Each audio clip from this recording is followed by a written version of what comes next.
The regulatory framework coming up for New Zealand is going to be interesting times for us.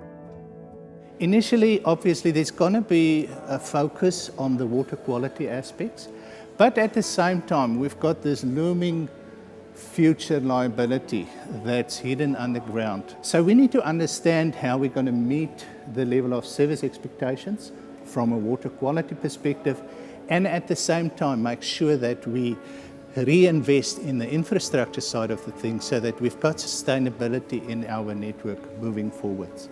As we move into a regulated environment, the forecasting tool will help the sector in two ways. It shows where's the best place to spend money within a network, and also shows what is the appropriate level of investment.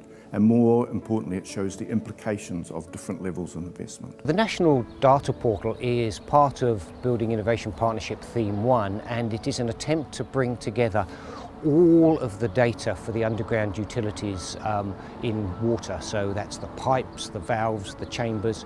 We're trying to bring it all together into one standard and make it visible and available to anyone who needs to use it.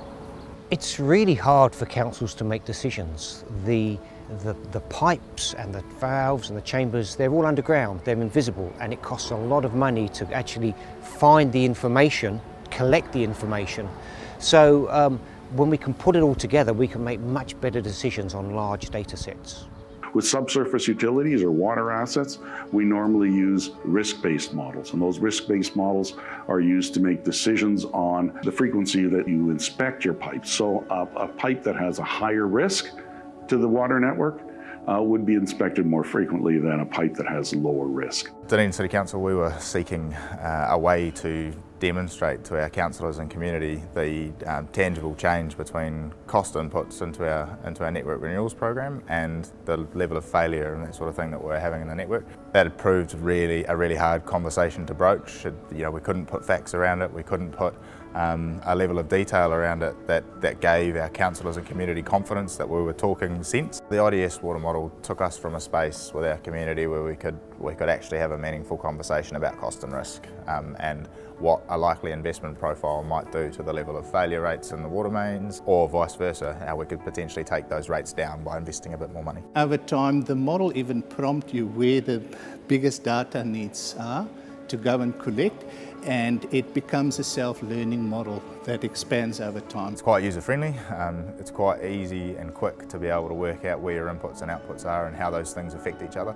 To ensure users get maximum from their data, we've partnered with Harmonic and Hastings District Council and developed an easy-to-use interactive dashboard. Through this, users can compare their DTIM's forecasted renewals with a purely statistically based analysis. We are moving into an unprecedented level of change in the water industry, and regulation is going to be a really big part of that. Now, regulation is all about demonstrating how you got to an answer or how you got to an investment profile, and in this case, IDS is a really good tool for saying, well, here's our information, here's our data set, here's the process we put it through. It's all auditable and really clear, and that's exactly what auditors are going to be looking for. That's exactly what regulators are going to be looking for. The IDS DTIM's model can help you doing that balancing in investing into the different level of service outcomes, and then also show the consequences if you invest in a certain strategy more or less, and looking at the outcomes in the future in 10, 20, 30 years from now.